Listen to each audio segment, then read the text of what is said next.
The story begins with a girl asking a boy named Light what kind of skill he wants. He responded with 2 swords, fencing, or fleet-footed. In general, he wanted a combat skill. The day he had been waiting for her, she had finally come.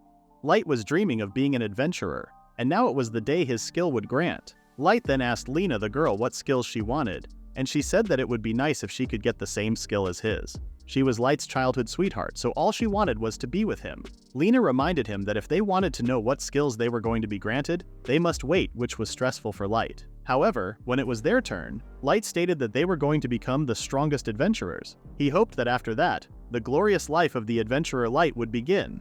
But now he was doing farm work. He was celebrating the best berry he had collected so far. He was acting like agriculture was his dream job but couldn't stand it after a second. He was doing a job that was far from his dream, a farmer, and it was all because of the skill he got. It all started 3 months ago on the day of skill fruit. The fruit of the skill that was given was a special nut that could grant skills to the person who eats it. If they had a skill, they could take on jobs that match it. They were able to choose some fruit they liked and eat it. However, there was one thing that they must adhere to.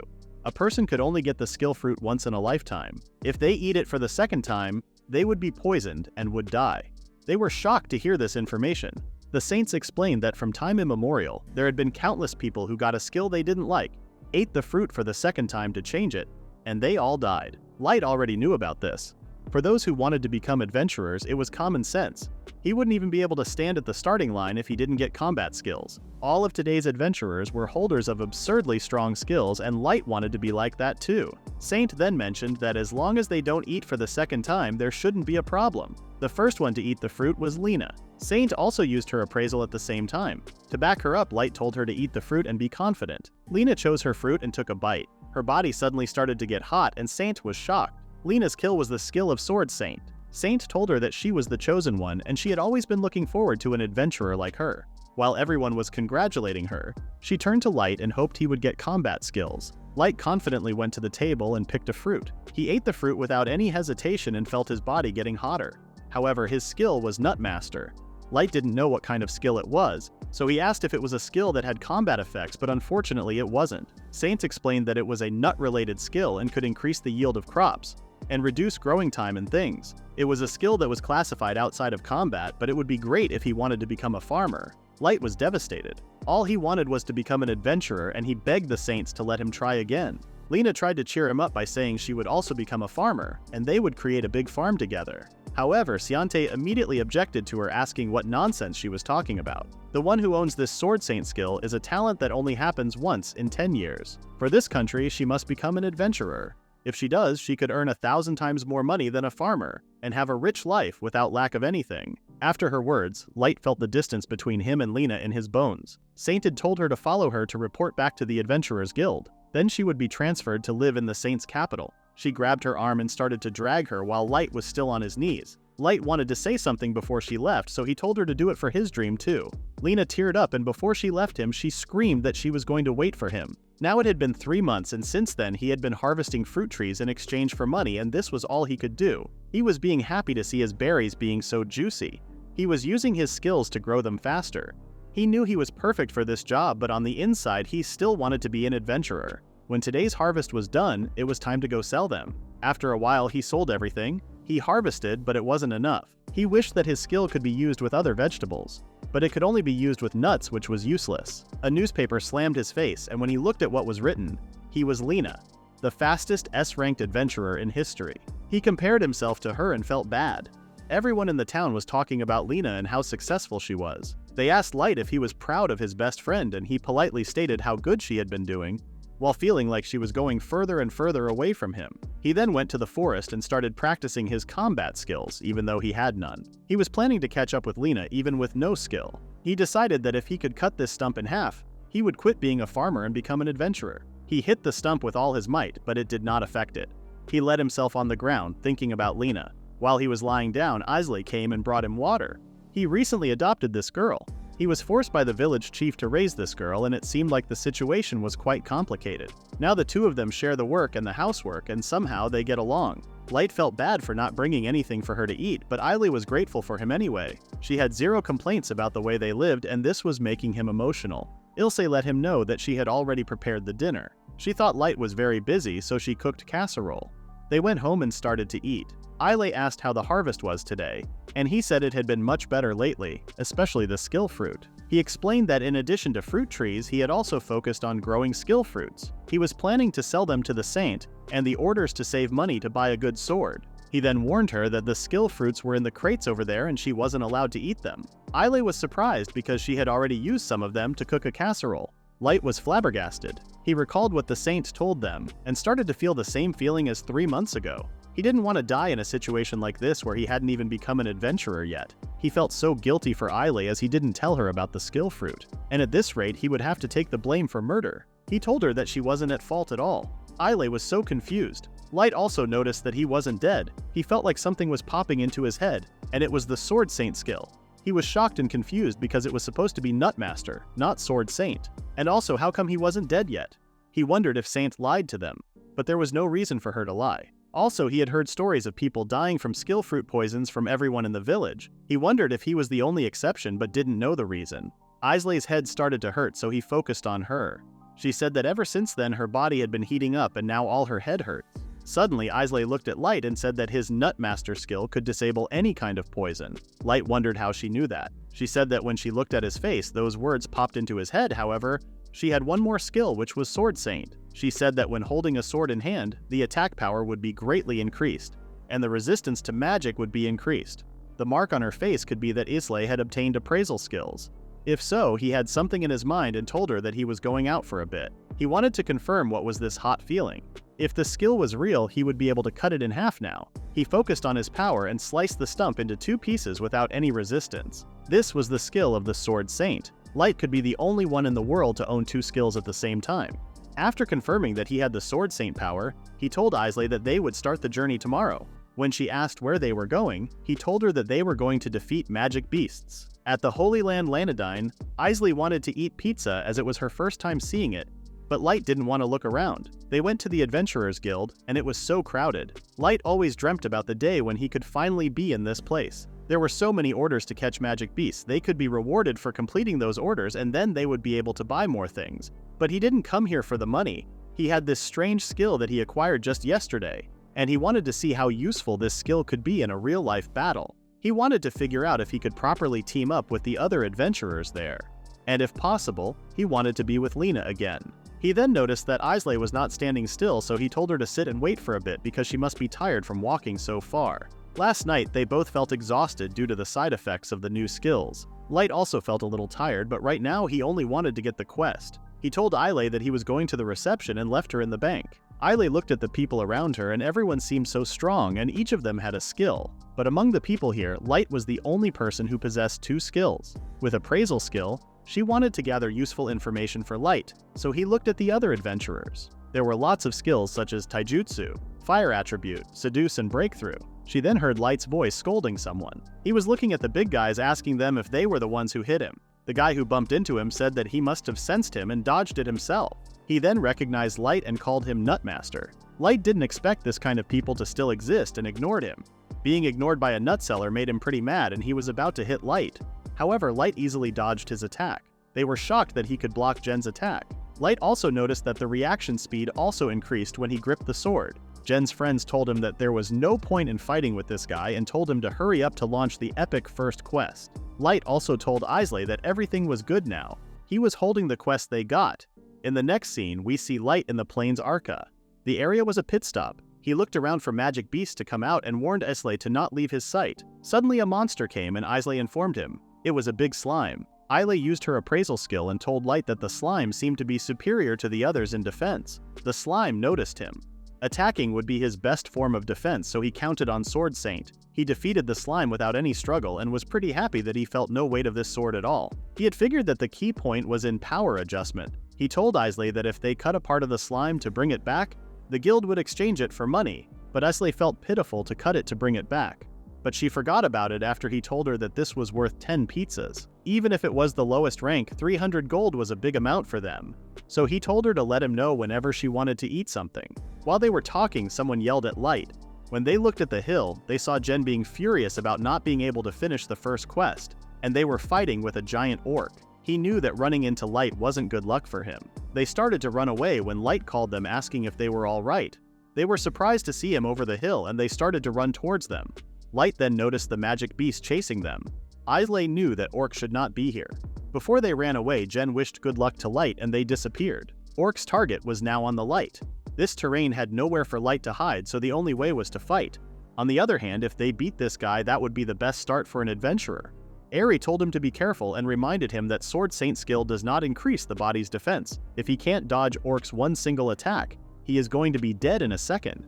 If the case was becoming the strongest adventurer and writing his name in history, there must be a time to cross the line of life and death. He was used to the feeling of his new speed, and the power was so great, so he was hoping to win and made his first attack. The skin of the Orc was tough, but he didn't give up. He wanted to be able to reach Lena, and the more he thought about it, the more he gave his strength to his sword, and eventually, he defeated the Orc. He was still in disbelief that he neutralized the poison and got his second skill.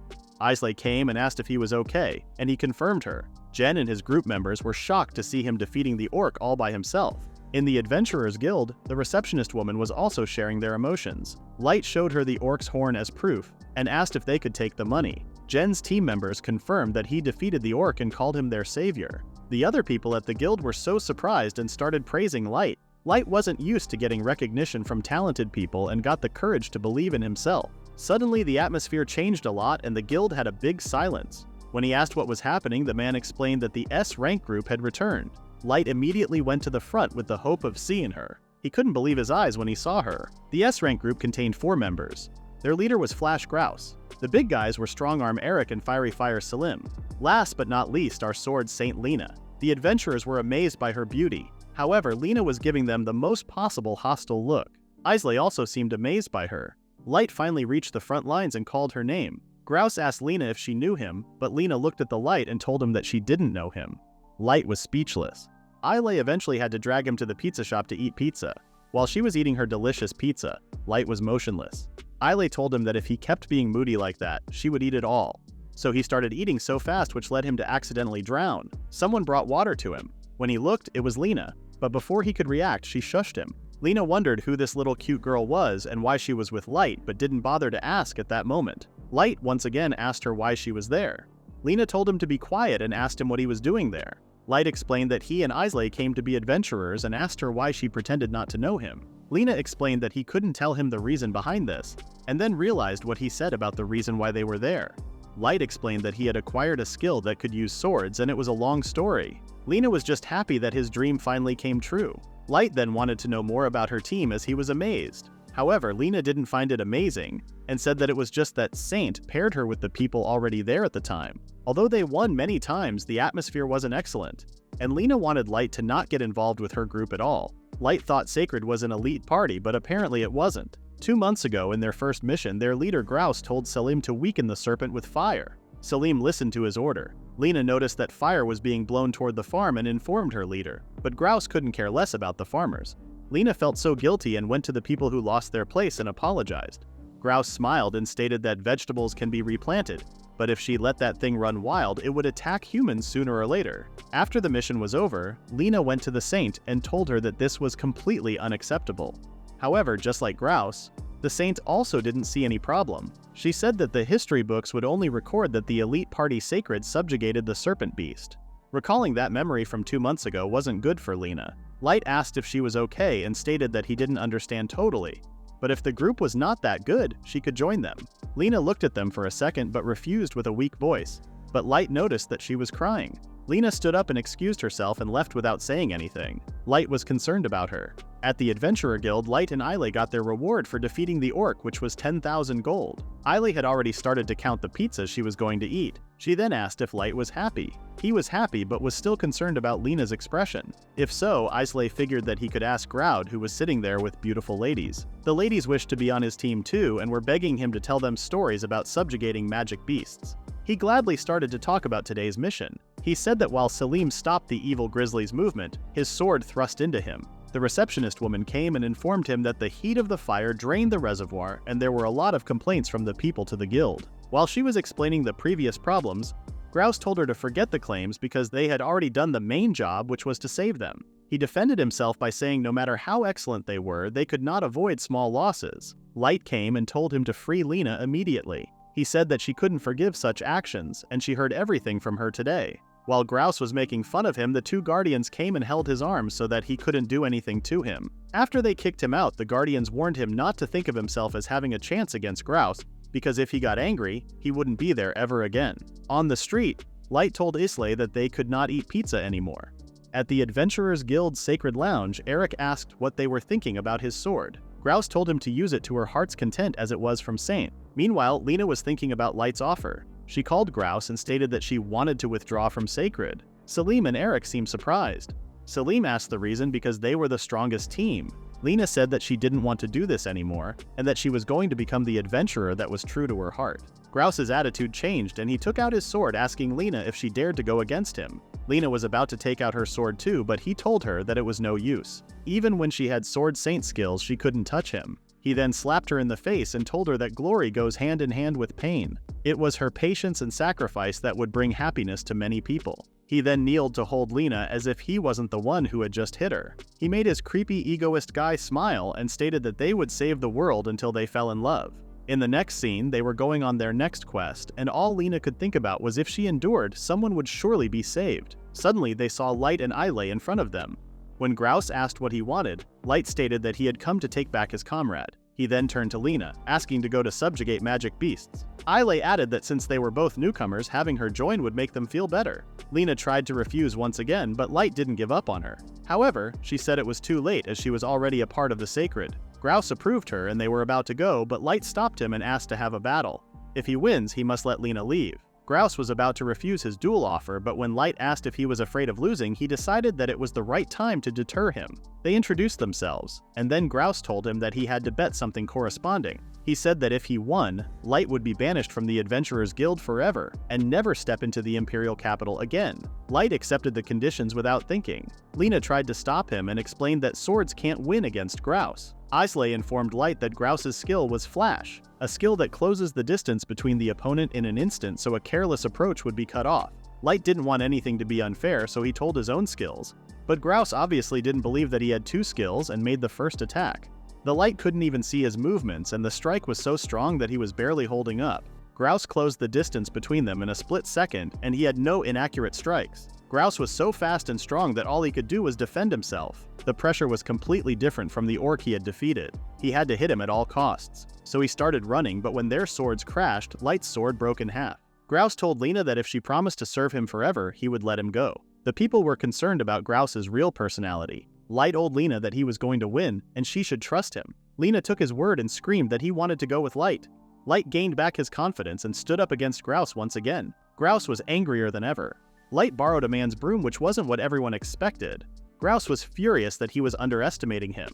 Light imagined his steel handle, long and sharp tip. His sword swing speed was slightly better because looking at the action and then reacting caused delay. Grouse wanted this to end now and started preparing for his last attack. Light focused on his feelings instead of his eyes, and defeated Grouse within a second. Everyone's mouth was on the floor. The F-rank rookie crushed Grouse. The townspeople were praising and celebrating his win. Light turned to the rest of the Sacred group and warned them that if they mess with them again, they would end up just like Grouse. Lena came, and Light told her that she was now a free adventurer and could go solo or join a party she liked. While tearing up, Lena thanked him. Light then repeated his offer and asked if she would like to join him and Islay. She couldn't hold her tears any longer and stated that she had always wanted to do that. In the next chapter, we see Islay in the garden watering the berries.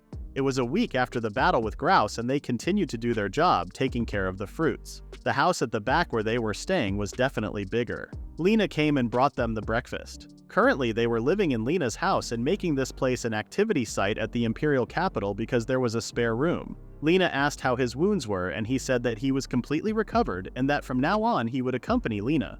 A man came and informed Lena that she had an invitation from Saint. He said that she wanted to hear more about the withdrawal from Sacred. Lena strictly stated that no matter how many times she asked, she had no interest in coming back. The man left there after stating that she wouldn't be welcomed at Sacred anymore. They then went to the Adventurers Guild and received unexpected approaches from people. They were inviting him to their group, but then someone informed the others that he was being watched by the Saints faction. Lena smiled and greeted the receptionist girls. They seemed so happy to see her and showed them the missions available, such as killing rat ghosts in the tunnel, fixing the roof in the slums, or finding a lost cat. They were all low-paying missions, so Light guessed that this was what happened when he messed up with the Saint's favorite child. The receptionist worried that they wouldn't take them, but Lena gladly accepted them. The village people were shocked to see Lena coming to the remote area. Their roofs were blown off due to the last storm. Lena suggested to split the work and get onto it. Meanwhile, the man who came to Lena's house informed the Sant that he couldn't bring Lena, but she didn't seem to be mad as she had already arranged to negotiate with the guild. It was only a matter of time when she was already at the dead end. However, she was not delighted to hear that Lena was joining the newcomer Light in taking on a low-paid mission very happily. Light and Lena used their precious skills and healed the first house easily. They then moved to the next house and then the next mission until it was dark outside. In the end, they only made 100 gold, which was worth 3 pizzas. Lena said that she always wanted to use her skills to help those in need, that's why she left her previous group. Even though she had to do small tasks like today, she could be of much help to others, so she enjoyed what she was doing. But being like this wasn't what Light wanted, and she knew that because he had wanted to do bigger things since his childhood. But Light objected to her, saying that what they did today was amazing. Thanks to Lena, he had learned a lot more, and Islay also backed him up. Lena was glad. Now it was time to celebrate the founding ceremony together. Along with their vows, they were going to pray for good luck, and this was an adventurer's custom. He also mentioned that they should think of a name for their group. That sounded good, and they all prayed and swore under the stars with their new group name Luxaria. The next day arrived, and Lena informed Light and Islay that there was a mission to appoint them. It was a B-rank subjugation mission, so Lena suggested asking the guild. Before they headed to the guild, Islay wanted to bring her snacks, and while she was gathering them, she picked a few skill fruits too. Meanwhile, the Saint's was in her garden, and apparently the mission they were appointed was from the Saint. Her worker wasn't sure about it because that mission was originally assigned to the S rank. Lena would be alright, but the other two would perish. Even though the Saints said they would pray for them to not get any bad luck, it was obvious from her face that she did this on purpose. The next chapter started in the fog, which was getting thicker, and they could not see anything clearly. Light asked Lena how far they went. She told Light that it should have only been somewhere around there according to the map. When they looked in front of them after going a little further, they saw a wonderful place that was called Castle of the Dead. 3 hours ago, when they were at the Adventurer Guild, the receptionist wanted Lena to wait because they were thinking she was needed on a mission. Light told them to let Luxaria handle that. The receptionist thanked them and told them they were in an emergency. Then Lena wanted them to tell her about the magic beast. However, they also didn't know anything about the magic beast. The receptionist told them that 2 months ago, during the examination of the distribution of magic beasts in the northern Montes Valley area, there was a group of adventurers who disappeared. After that, as the receptionist said, the adventurers who were searching for them also one by one. Up until now, they had all been A or B rank adventurers. 18 people whose whereabouts were unknown, and they were all outstanding adventurers. The receptionist gave Lena and Light a list of missed adventurers. Lena looked at the list and saw 2 people that she knew, Bork and Sierra. Lena told Light that those were the ones who taught her a lot when she was a newbie. Lena asked the receptionist what happened to them, but there was no information. The only hit left was as they were all heading towards the old castle of the Count of Monteses. It was the mansion of an adventurer from 30 years ago. There was no record of what kind of skill he had. The mansion had been in ruins ever since the Count passed away. They wanted Lena to find the place and find the missing people, then handed them a paper and told her that those were the completion conditions of that quest. Lena found something fishy there and told Light that this mission seemed too dangerous. However, Light seemed so excited to go on this mission. Lena asked him if he had nothing to worry about. He said he wanted to see that valley area. Islay told them they could use their bonuses to buy pizza and snacks. Lena couldn't believe that he was also thinking of bringing this little girl on that dangerous mission. He said Islay had appraisal skills, so she was important. Lena yelled at him and asked if she had already eaten the skill fruit. Light told her that she had eaten it by mistake, so they would get going now. He said he was not used to riding a horse, but it should have been fine, and he thought guild horses were used to humans, so it would be fine. When they arrived at the mansion, they thought it was amazing, and though people called it a mansion, it was as big as a castle. Light thought they would build one in the future, a house with a big farm and a place to practice. Islay said she wanted to live in a house full of sweets. Then suddenly, Islay's foot slipped, and as she was about to fall off the cliff, Light grabbed her hand, but as he was falling, Lena also held Light's hand and the 3 of them fell together. While they were falling, Light thought if he pushed against the pressure of the wind, then they could land on the ground without getting hurt. But there was a problem. When they were on the ground, Light asked them if they were all alright, but Lena and Islay told him that not everything was really fine. The magic beasts finally appeared. The Light was ready to leave slashes on them. He had already cut one of them in half, but Lena told him to look at their equipment. They weren't magic beasts, they were adventurers. Undead, Islay said. People who died from being demonized would lose some of their intelligence, and people who were bitten would become just like them. They tried to be sure not to get bitten. Light was feeling the shock of having attacked a human on the sidelines. They were trying to understand the undead if they also had skills. The undead had skills similar to the skills of the missing people, so Lena thought that was why they couldn't come back.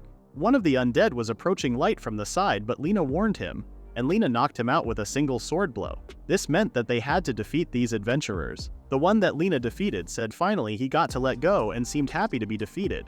Lena told them to let them rest in peace. Light apologized to Lena and thanked her for saving him. Lena told him that she understood why he hesitated, but they could not just let them be like that. She said they were forced to act in this case. Lena decided to head inside the castle because there might have been people still alive. When they were in the castle, they saw more undead bodies and skeletons there. One by one, they both began to destroy them. Light was getting now that the way of attacking should have been changed instantly depending on the opponent. Dead bodies had to be cut from their hearts and skeletons had to be cut from their backbones. Meanwhile, Lena was fighting with them by using the skilled Sword Saint extremely well. Until then, Light could not be considered proficient in the Sword Saint, but Lena was much more advanced than him. However, it was not the time to stand still, so he also took action. Iron Armor was approaching Islay, so Light told Islay to stay behind. Lena immediately got between Iron Armor and Islay and destroyed him. She precisely stabbed the gap in the armor, which was so cool for Light. Lena told him that she was going to train him in real combat for 3 months until he got bored. He seemed willing to learn it. Light thought that protecting Islay and fighting in combat at the same time, just a tiny moment of distraction could risk her life. From now on, he decided not to hesitate any longer, so he told them they were done there and decided to go to the second floor. He told them that he just remembered the total number of missing adventurers was 18. The number of dead bodies they saw was obviously more than that. They wondered what happened at that place. They saw a portrait of the Count of Montes. Then they heard a muttering sound. She asked how they could start without their main guest. She asked him which rondo he liked to die with. At the behind of Light, there were also undead coming. They questioned if the ones at the front baits were. He asked Islay if she could see anything with an appraisal. She said it said, domesticate. Lena told Light that one of many skills was that he was able to manipulate magic beasts. He wondered who manipulated those people. Then they saw a string all the way through the hallway. Those strings seemed to transfer magic, which meant if they went along the string, they would find the oligarch. They all decided to go behind the door. When they passed through the door, they saw a dance hall. They saw the owner of the muttering sound. She said she was tired of waiting for them to come. Light asked her who she was, and she said she was a seen black swan and her name was Doratina. Light found it nice to finally get to meet a living person. Light said that Doratina was definitely not a survivor. Islay realized and immediately told them her skill was necromancy, which was a skill that controlled dead people or undead demonic beasts at will. The opponent's skill or ability might have been also controllable, as Islay said. Doratina said she was there to kill the Nutmaster. Light asked her why she was aiming at him. She said that was what she was ordered, and the rest was a secret. Lena told everyone to have fun while playing together, then the clash started. They decided to kill the zombies first, and they believed when the two were combined, it was not difficult at all. Doratina asked Lena to go dance over while she was playing with Light. When Lena turned to fight, Bork and Sierra were standing in front of her. Islay warned her not to forget that they were zombies with skills. Bork used his claw skill, which was a skill with long, hard sword-like claws and increased muscle strength. Besides, Sierra used her mirror attack skill, which could move and attack just like the real body. Doratina told Islay she was talking too much, so she said they had to deal with it first. Light immediately hugged her and told Doratina not to even dare. Light and Islay were separated from Lena, so he tried to think of a way to both protect Islay and fight at the same time. Quickly, the zombies around Doratina began to attack Light, and Doratina had no intention of letting him breathe. Light used as many skills as he could in a row, however. Slashing them over and over again didn't help anything. Islay realized that necromancy could not create zombies but controlled them.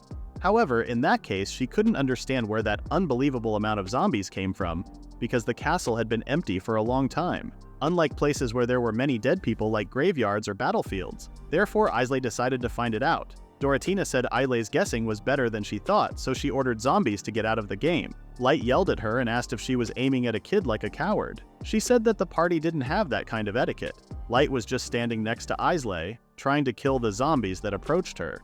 But this did nothing but tire him out. Seeing this, Doratina made fun of him and said that Light's dancing was awkward. Islay held tight to Light's shoulder. Doratina asked if they were doing the couple dance now, and she said she was jealous. Meanwhile, Lena thought that it was impossible to not fight, because when she was brought to the imperial capital, they were the first to talk to her, and always supported her. She realized that she could not see Light and Islay, so she must have gotten past that quickly. She must have cut off the thread of control, at least she might have found the weak spot. When Bork and Sierra told Lena that what she did wasn't wrong and their journey stopped there, Lena needed to continue doing it for them. She thought what she could convey with her hands was the best thing she could send to everyone. In order not to be heartbroken, she decided to end it quickly, and she defeated Bork and Sierra. She bid farewell to funerales. There were so many zombies that Light couldn't see them all.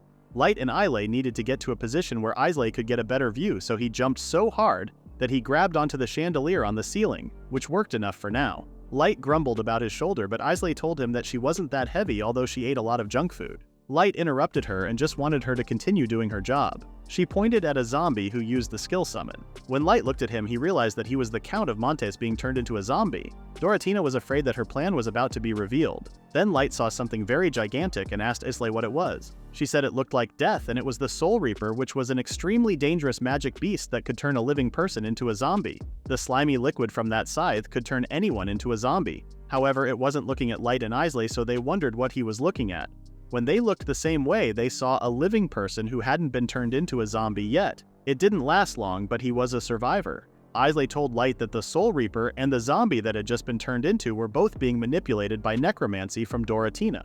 Doratina said being able to summon the Soul Reaper must have been due to the Count's summon. She said the once famous adventurer was also turned into a zombie by the magic beast he called out. The disappearances started with the Count's Soul Reaper summoning. Doratina said a flood of adventurers came there in vain and all became the bait of Soul Reaper. Light had a hard time understanding how such successful adventurers came to be this way.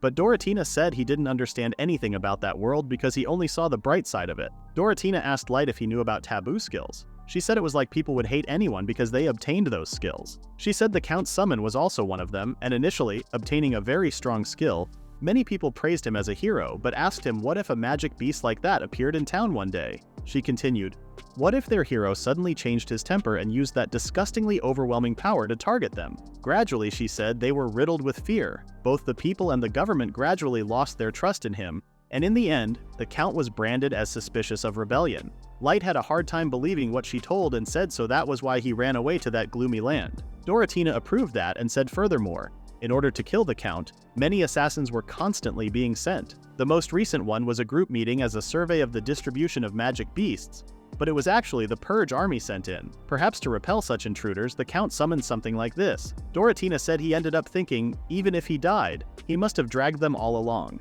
Light told Islay that the guild didn't say anything about the Purge army. Islay said the Count's skill was not recorded, but she wondered how she knew such things. Doratina said enough chatting and wanted to continue their dance.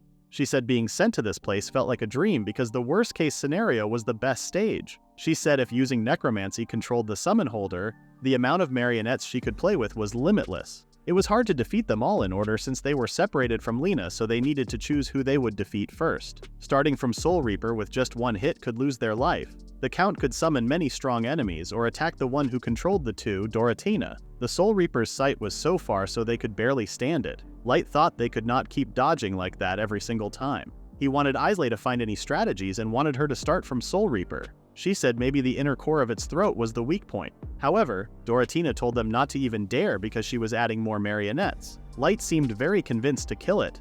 He made a few moves, but it didn't work at all. Soul Reaper didn't get hit. He wondered what if that disgustingly overwhelming power targeted them. Nutmasters had the potential to increase skills unlimitedly. It was something that existed in that world that broke the rules as if it was a blessing, but Light might have been hated too. Following in the Count's footsteps, then he tried to focus on the combat and protect Islay. He told Islay he had observed and noticed how the zombies move. Islay said Doratina used necromancy to specify the target and attack method. Light thought she was right. The magic beasts were all tamed, and it seemed that the attack would be repeated over and over until a new order was received. Doratina seemed bothered and said she would eliminate them and end everything right there. In the middle of the attack, Light used the Sword Soul Right Flamberga skill and started flying. He realized that everything was just as expected. They were all attacking at the same time. Doratina was surprised that he became a sword saint. Then she immediately changed Soul Reaper's attack target, and she wanted to get rid of Lena with all their might. Lena asked Doratina if she expected that move, and it pissed her off. Lena said she wouldn't kill her. There were still tons of things for her to ask. Islay saw Lena, and meanwhile Light killed the Count, while the Count dying told him that he had skill and hate and he would also someday become like the Count. Light told him that he would never be that kind of person. Light told Doratina that she couldn't call any more friends now, but then she made a move, so Light told her to get out of there, because that zombie was calling out something. Doratina said it was the last agitado who was a dark dragon. Lena said she heard of it. Even with an S-rank adventurer, no one could match it. The highest level was unknown. Light suggested combining their skills and maybe they could beat it this way. Islay did not agree with this at all and immediately rejected it. She said if something went wrong, all of them would have gotten killed. The dark dragon had a resist slash. The sturdy scales made sword attacks impossible to penetrate. Light wanted to use the strongest firepower of the sword saint.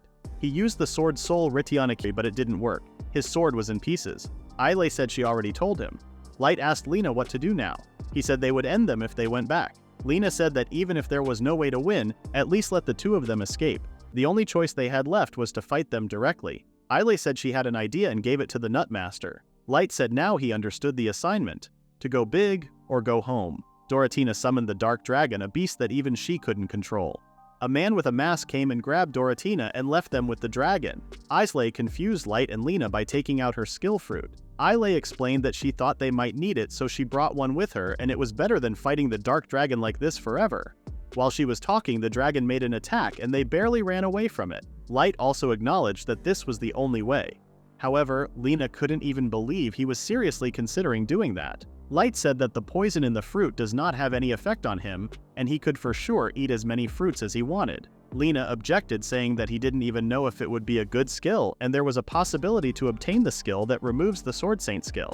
That was also possible because there were abomination skills. Light knew that there were risks to eating this fruit, but he could not think of a different way that all three of them could survive. As a Nutmaster himself, he was not planning on dying, so he took a bite from the skill fruit and felt the heat in his body once again. Meanwhile, Lena was trying to protect him from the dragon's attack as he was suffering from the side effects. Islay used her appraisal skill and saw his new skill. The new skill was insect resistant. Light asked if the dragon was an insect, and unfortunately it wasn't. Light got annoyed that it didn't work. Meanwhile, the dragon made a fireball and attacked them once again. Lena told them to not worry as she was distracting the dark dragon. Light told Islay to give him 2 fruits because he wanted to eat them at the same time. He wanted to let the poison spread out at the same time because they didn't have time. He ate them both, and one of the skills was cat gathering. Islay was a bit jealous, but this skill was completely useless as it allowed him to make friends with cats. The other one was increased weapon endurance, which means his weapons wouldn't be damaged easily. This would be pretty useful if he didn't just break his sword. The side effects were hitting Light so hard. Eating 2 fruits once also doubled the side effects. He looked at the remained fruits in his hands and thought that if he didn't get the right one this time, he wouldn't be able to move. Lena was also fighting with the dragon, but his sword had reached its limit. The dragon eventually hit her. The Light could not wait any longer and bit the fruit. Lena was on the floor and having a hard time moving. Light suddenly called the dragon and stood up in front of it. Lena asked Islay what skill he had. Islay explained that his skill was Sandman, which was a skill that makes opponents sleep by letting them small the sprinkled sand. Light counted on the Sandman's skill and was used against the dragon. It was rioting against Sandman, but it didn't look like working first. The sand was all brushed off before touching the dark dragon. Light asked how far Sandman could fly if it was separated from him. She estimated that it was about 3 meters. They could only gain more confidence if the dark dragon sniffed their sand. His sword was broken, but if he held it, Sword Saint could be reactivated. A moment of opportunity came and he threw the broken piece of the sword. The girls were confused to see him destroying the ceiling with the tip of the durability-enhancing sword. Light then started to run towards the dragon and jumped on top of the falling rocks. When he was close enough to send the Sandman, he did it and successfully made it sleep. The girls hugged each other for the happiness of winning. Now it was time to go because the place was about to collapse. They all started to run while Lena asked Light if he was okay and he comforted her. He was also excited to get their bonus. They took their horses and started to go to the capital. The Imperial capital was right on the outside of the forest. There was no way Light would take his hands off this train. At the Imperial capital Lumious Arch, the soldiers were shocked to see Lena. They opened the gate and let them inside. Light thanked Islay, and when he was thanking Lena too, he collapsed from exhaustion. The girls gathered around him with concerned voices. In the next scene, we see Lena taking a bath when Islay informs her that she has added the thermal gems and she can take her time with her bath. She was so comfortable with this lithium recovering bath. When she was done with her bath, she put on her clothes and went to the kitchen to make something to eat. Islay also came and helped her. She asked if she had washed the vegetables, and Islay added that she also set the table. Lena then remembered that she was supposed to water the field before taking a bath, but Islay stated that she also watered the fields. Lena was amazed by her niceness. They were sure that Light was going to be pretty happy. Suddenly, Light made a dramatic entrance. Lena, unbothered, asked why he was up. He said that his throat was dry, so he woke up. but they told him that he needed to rest properly as he ate 4 skill fruits at the same time. He tried to stop them, saying that he had been resting for 2 days, but they already put him on his bed. Lena checked his fever and he no longer had it. But this doesn't mean he can be careless. Lena and Islay prepared some food that was easy to eat. The menu was chicken breast and fresh vegetable soup along with honey lemonade. When Lena said it was time for them to go now, Light got curious. Lena said that they received a mandatory summoning letter from the Adventurers Guild. It seemed that the appearance of the Dark Dragon had caused some panic, and yesterday there was a public announcement, but she still wanted to confirm the situation directly. Light was shocked and wanted to join them, but Islay immediately put him in his bed again, telling him he must rest. She promised to listen to everything carefully and tell him about it later. When they left, Light started eating his meal. At the Adventurers Guild, Lena and Islay were informed that there were about 2 more hours until the meeting. Lena opposed this, saying that she was summoned by the guild. The receptionist woman explained that the manager was busy now. Moreover, the guest might not be able to enter the meeting hall because she wasn't on the adventurers list. Lena told her to register Islay now with a firm voice, so the receptionist woman handed them the registration form. While filling in, Islay asked what to write on the parents column because she didn't know her parents' names. Lena remembered that Light took care of her as she didn't have any family. She told her to leave that blank. The other adventurers were criticizing Lena for bringing a little girl into an adventurer guild. Islay asked if she had come to the wrong place. Compared to the others, she was wearing a very cool costume, so she felt nervous. Lena convinced her that she hadn't come to the wrong place because she was the one who had the appraisal skills. But lately, Lena had recognized the importance of appearances, even though Light didn't care about that. Since they still had some time, Lena suggested going shopping, but Islay didn't bring any money. Lena stated that this wasn't a problem because Era was like his younger sister and she also wanted to buy some stuff too. Meanwhile, Light was at home dying of boredom. The girls arrived at the shopping mall bustling road with ice cream in their hands. Islay was amazed by the countless stores. It seemed there were accessory stores around there, and Lena asked if she wanted to try any place. Islay pointed at the high-end jewelry store. That place looked like somewhere that sells imitations, but Islay was already heading. The man welcomed them, but Lena was still trying to convince Islay to go to a more reliable place. Islay showed a diamond to Lena. Lena was shocked because it looked so much like a normal stone. Thanks to Islay's appraisal skill, she was sure it was a diamond. Lena was once again amazed by her appraisal skill. The seller man didn't even know that it was diamond, and it looked like he wanted to get rid of the stone. Lena immediately bought the diamond. She wasn't sure about the accurate value, but this price seemed to be a snip, so she was sure about it. Thanks to Islay's appraisal skill, they had got a good bargain. The next store was closed. They went to the Charcy Street. While walking down the street, the women who saw Lena were complimenting her. Lena overheard them talking about a group opposing the Saintess party and attacking groups of sword saints. Lena also heard a lot of rumors like that, but decided to keep quiet. They went inside a store and the shop owner welcomed Lena. She stated that they were looking for a suitable costume for Islay. However, Lena was already dragged by them and they made her try a bunch of new costumes. Lena had enough of the costumes and told them to bring something for Islay. The shop owner found Islay so cute and immediately brought a costume with bunny ears, but Islay didn't seem to like that. Lena encouraged her to say her favorite style so that the workers could help her. She reminded her that Ira was indispensably a part of the future Light that had been shown clearly in the batter at the Count's palace. Islay said that she wanted to be like Lena, and wanted a costume that was really cool as an adventurer in front of people's eyes. After picking her outfit, the meeting time arrived and they went back to the Adventurers Guild. Islay Era, with her brand new cutest outfit, was ready to enter the meeting hall. Later on, Light told Suima that Sword Saint, which meant when you took your sword up, your power would be boosted astronomically, was not easy at all. Meanwhile, he was doing one-handed push-ups and counting 77, 78, 79. He better be doing 100 a day like Saitama. Suddenly, Suima hit Light's face and Light asked her what was wrong. Suima told him to sleep properly. Light told her that he didn't think that Suima's spirit would be so ordinary, and he asked if he died, she would disappear too. Suima told him to relax because she slept for 2 days and her body's mana was in a bad condition. Then she pulled his collar. He told her he would die if she pulled his collar like that, then she dropped him on his bed. He said he wanted to go to the guild too, and it would have been great if he could defeat the evil dragon with that incomparable power. Then he started to think about Lena. He thought Lena must have been praised now, everyone was very excited. He thought he wanted to be cheered too. Then finally, Suima thought, he went to sleep. However, he was wide awake and told her to go to the guild. Meanwhile, Lena and Islay were at the Adventurer Guild Center Hall and everyone looked so busy, which looked so stressful. Islay told Lena that it was a relief that Lena was there because everyone wanted to get more information about the evil dragon. Lena said she didn't just come there to give information about the evil dragon. She said her purpose was to find the origin of Doraa. She said Doraa listened to someone's order from the beginning and aimed at their lives, so Lena wanted to question her, but everything seemed so vague due to the evil dragon. Lena asked if Doraa had swept up in the ruins meant she was still alive. Under every circumstance, Lena said, that future light coming to the Count's palace was due to the guild. It must have been an order from the higher authorities.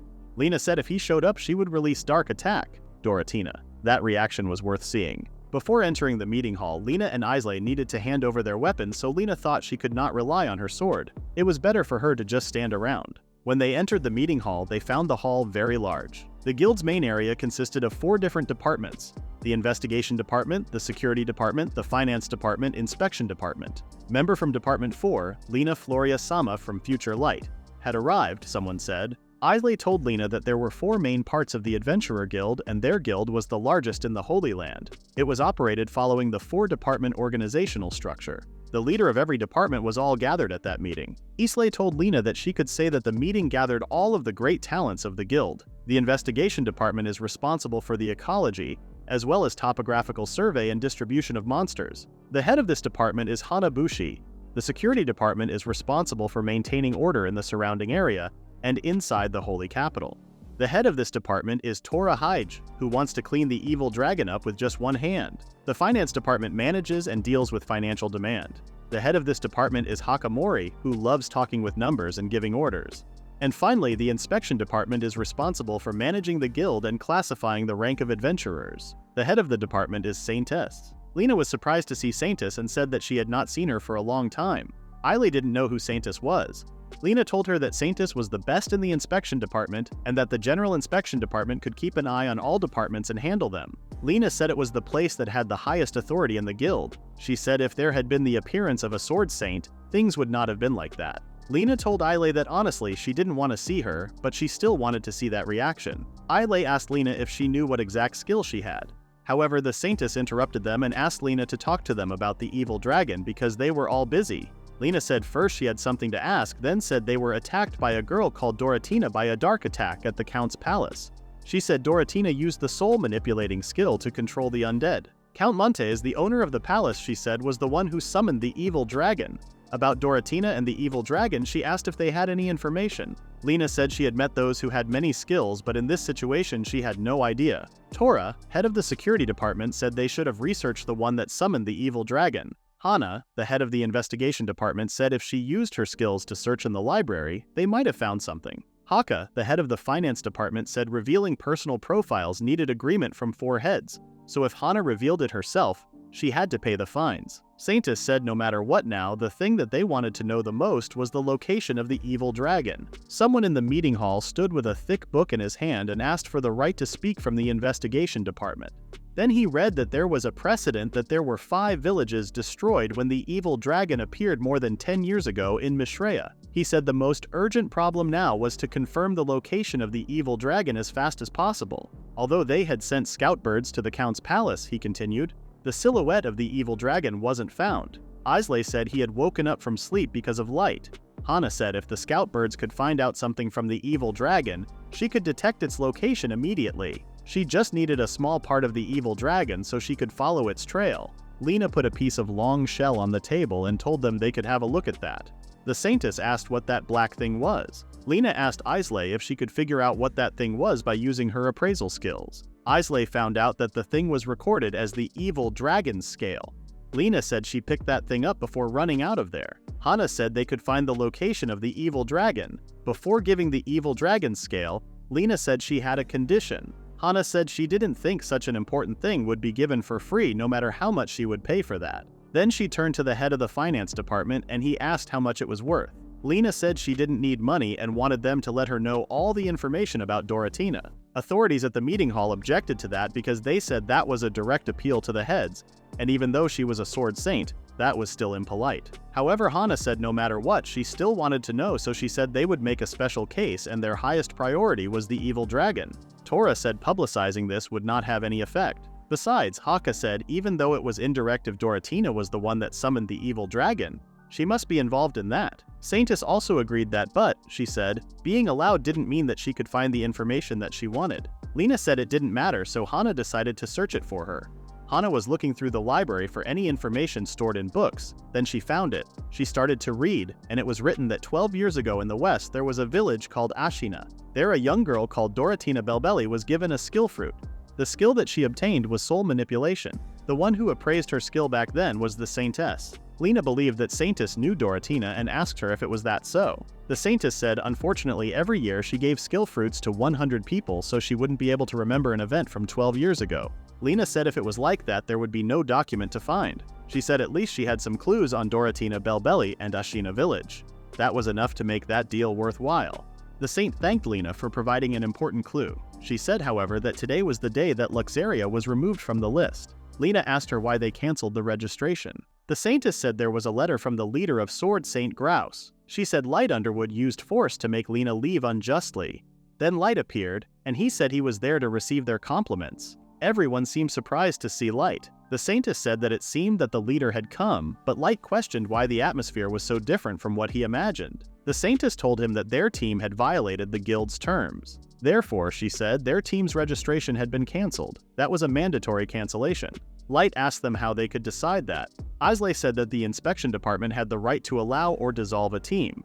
She said if the inspection department found any problems during the formation process, they could judge and force its cancellation. Light said it didn't matter even if they were accepted by the guild or not, the three of them were still Luxaria. The Saintess asked him if it was that, so then she said she changed her mind and told Light that she would give him a chance to prove himself. She said there was a difficult quest that required him to slay S-ranked monsters. She said she would have asked the Sword Saint, but thanks to Light the quest had been cancelled. She said if he could complete that quest in their place, she would cancel the dissolution order and would pay him appropriately.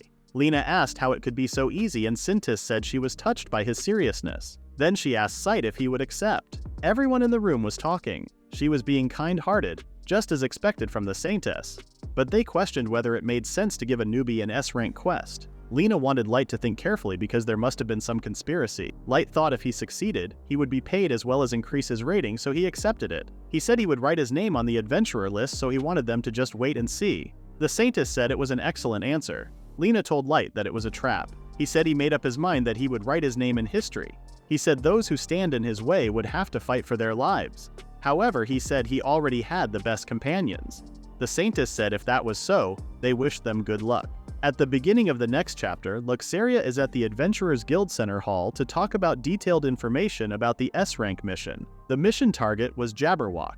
The natural habitat was a former forest. Hana told them that it was a carnivorous plant. She said a Jabberwock was a greedy plant and they ate both monsters and humans. She said especially because they had wings, they could fly to close the distance. Light said it was quite dangerous and asked what its weakness was. Hana said plants were afraid of fire, but this species could fly so it was difficult to attack them. Light suggested lulling them to sleep. Hana said it depended on the measures, then asked Light if his skill was Nutmaster and then how he was going to lull them to sleep. He said he would do that with Hypno. Lena thought having this many skills should have been kept a secret. Hana asked Light if he wanted her to peek into his skill. The ones in the hall told Hana that she still had other appointments. She didn't want to leave there and resisted to stay because she was still talking to Light and she wanted to continue this. Light and Lena questioned if she was a nobleman because that kind of behavior was unexpected.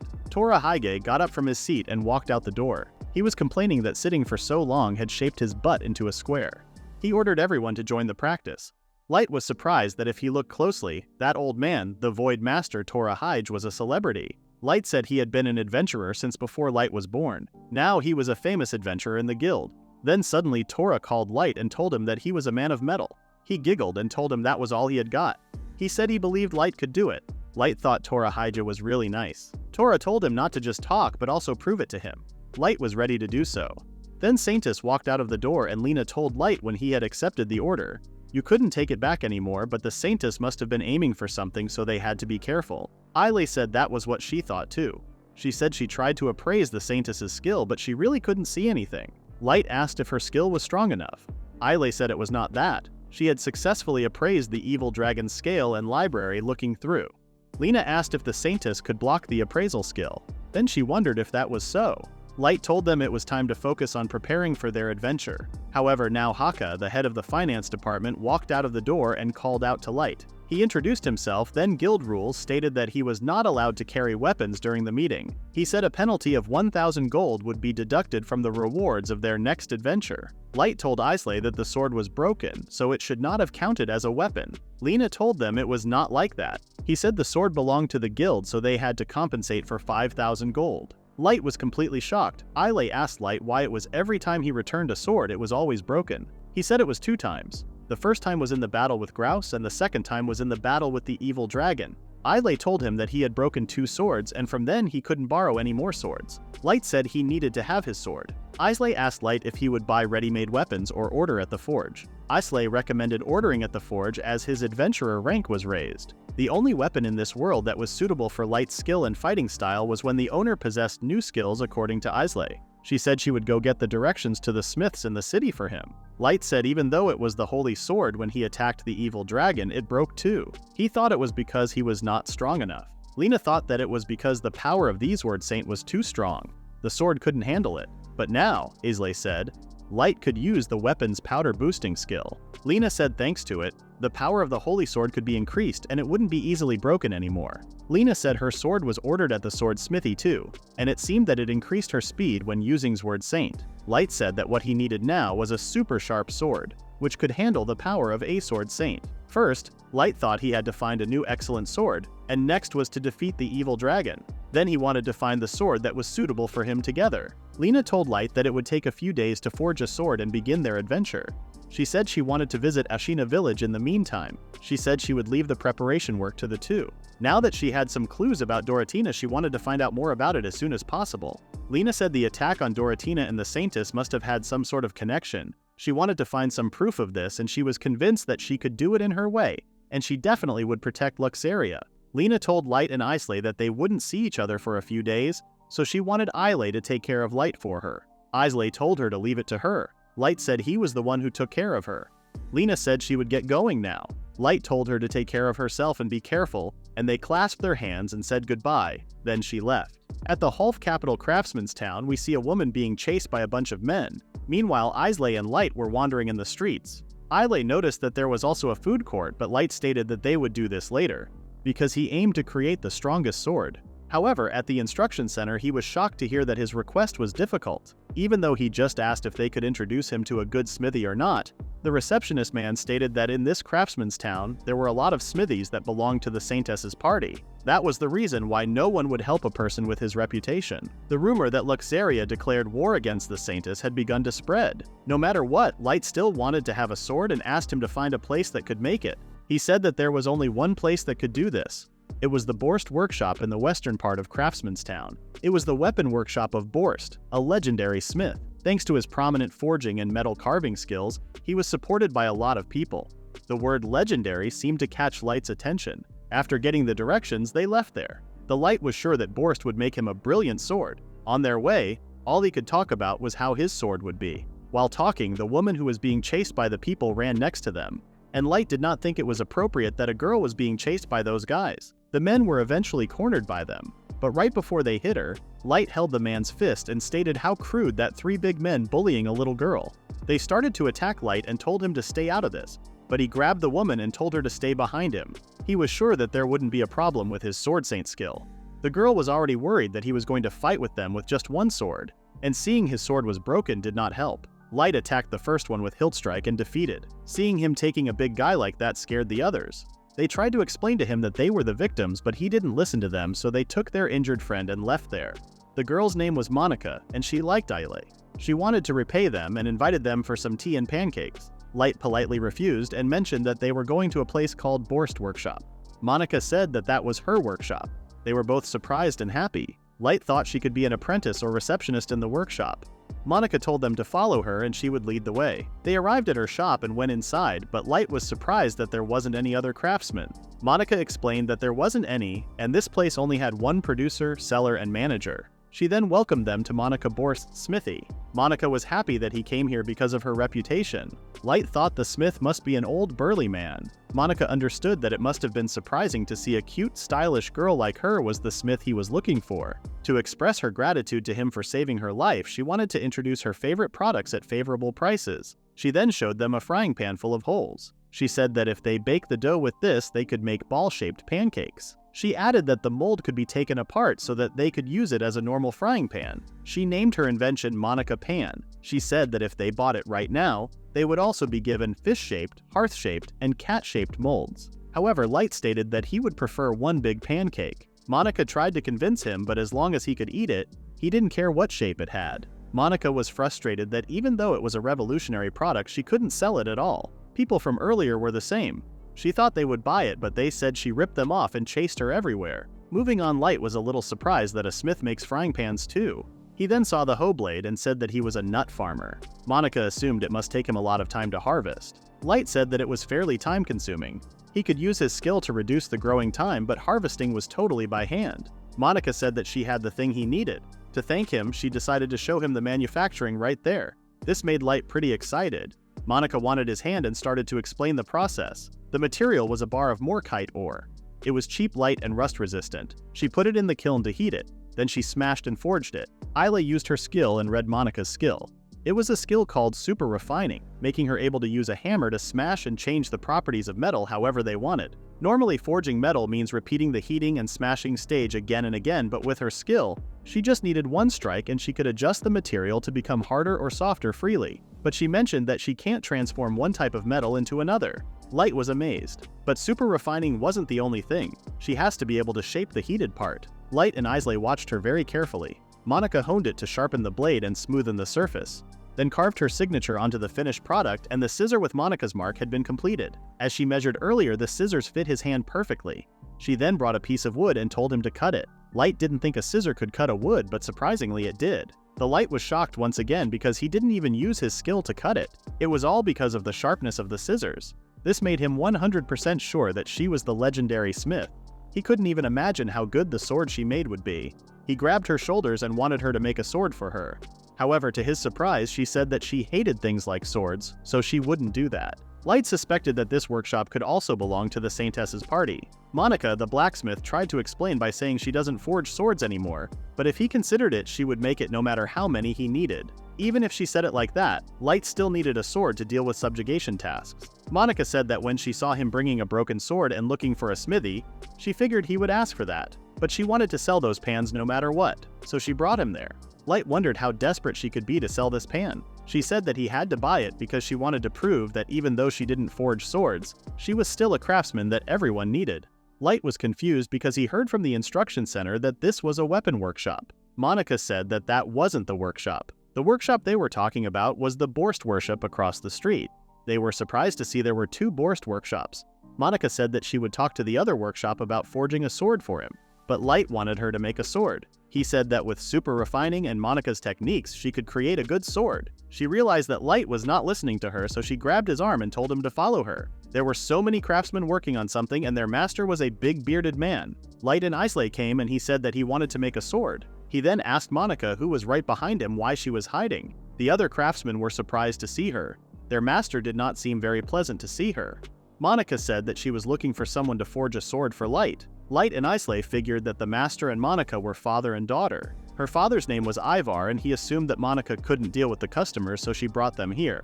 Monica responded saying that it was better than creating weapons to sell to suspicious businessmen. They fought for a while, and Monica regretted her decision. She apologized for disturbing them and left the shop. Light asked Ivar if he could make a sword for him, but Ivar refused, saying that they had their hands full with a large order for the next 6 months, so they didn't have time to take on a new order. Even though there were other places, Light still wanted Monica to make it for him. While they were walking out of the shop, one of the workers came and asked if he was Light. Light confirmed him, but was still confused that he knew his name. Kane, Ivar's disciple, said that he needed the duel between Light and Grouse. After seeing a highly S-rank adventurer being defeated by an F-rank newbie with a mop, he became Light's fan. But because of that, Light was hated by those who followed the Saintess's party. Kane figured that this was the reason why he came there, because the only shop that didn't follow the Saintess's party was his master and Monica. Light was curious about that. He asked why they opened 2 different workshops. Kane explained that Monica was originally one of their workshop's smiths. Besides, the real smithing skills begin passed down by his master.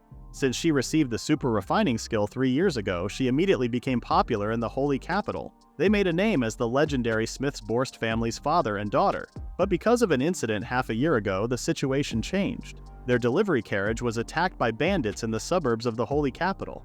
Master's mother was in that carriage and she was killed. Islay and Light were shocked, but there was more. The criminals were arrested immediately by the security department. but the murder weapon was engraved with Monica's signature.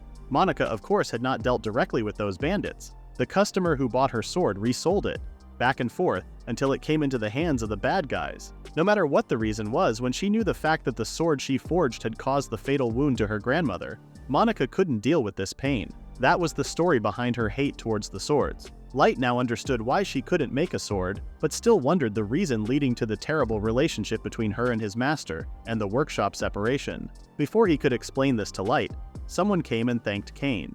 A man named Zamd, a merchant, and his friend came and asked Cain if his master Ivar was there. His friend was Doug. Zamd asked Light if he was seeking to become a disciple, and Light responded by saying that he was seeking to become a customer. Doug laughed and said that this place wasn't free to receive new orders. Light figured that they were not pleasant guys. Zamd felt like he had seen Light before, but before he remembered, Ivar came and asked if there was any problem. Zamd showed the additional order, and besides, for the next year, he said that they were going to buy weapons from his shop every week. Cain was shocked at how unreasonable he was because even now they have to try so hard to deliver the weapons every week. Doug said that if they couldn't do it, they would have to count on Monica, who had the unique skill. Ivar kept his silence. Doug mentioned that super refining was the thing that everyone concerned with weapons desires.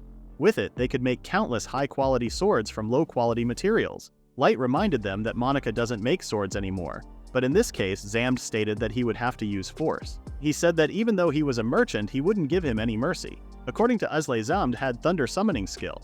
Ivar finally spoke and told him to give him the contract and sign it. After they left, Cain explained to Light that Blackbird merchants use Monica to put pressure on Ivar. For the sake of protecting his daughter, Ivar reluctantly accepts the contract. Ivar said that because of what happened to his mother, Monica was dissatisfied with his weapon business and that's why she left to open a workshop alone. Ivar requested them to not tell this to Monica because he thought it was unnecessary. Managing this place and supporting the disciples need money, and he only knows how to forge and sell weapons, not how to earn money. At night, Monica's door was knocked and it was Light and Isili. Monica reminded them that she wouldn't make a sword for him no matter what, but they just wanted to have dinner. Monica was surprised, but did not refuse. While they were eating their pizzas, Monica expressed her surprise about Islay's skill because the craftsman town was pretty interested in skills like hers. She even offered a job for Islay in her workshop.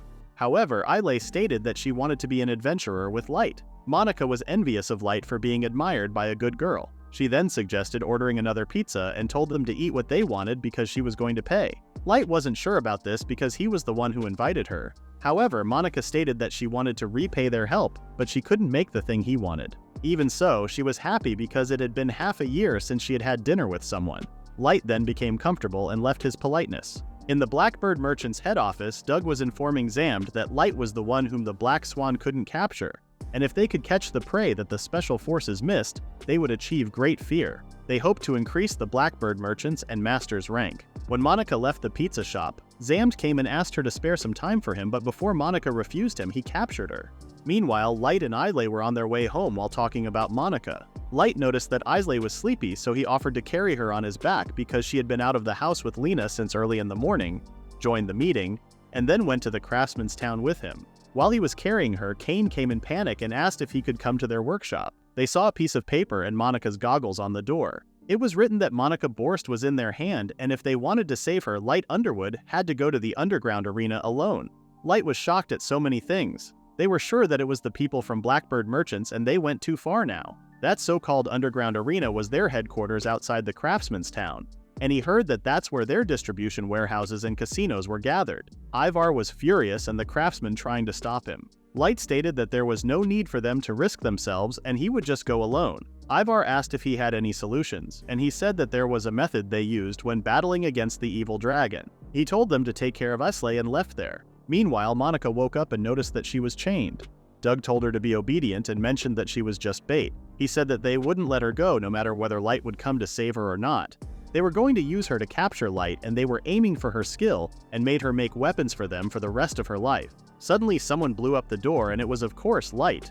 When they saw him, Doug ordered his men to release the impossible Taurus. Light was face to face with a giant bull.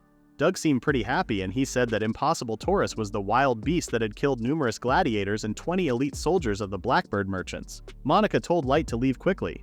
The Light couldn't care less about the giant beasts, and he used Sandman to make everyone sleep. Monica was shocked. After warning them to not do such careless things without thinking, he told Monica that everything was fine now and it was time to go back. Monica owed Light one more time. In the next scene, we see Islay sitting alone. Monica's mother Sarika called her and invited her inside because it was getting cold, but Islay refused her offer. She felt a bit sleepy, but she still wanted to wait outside for Light and Monica. Ivar asked how long Light was gone, and it was about 40 minutes.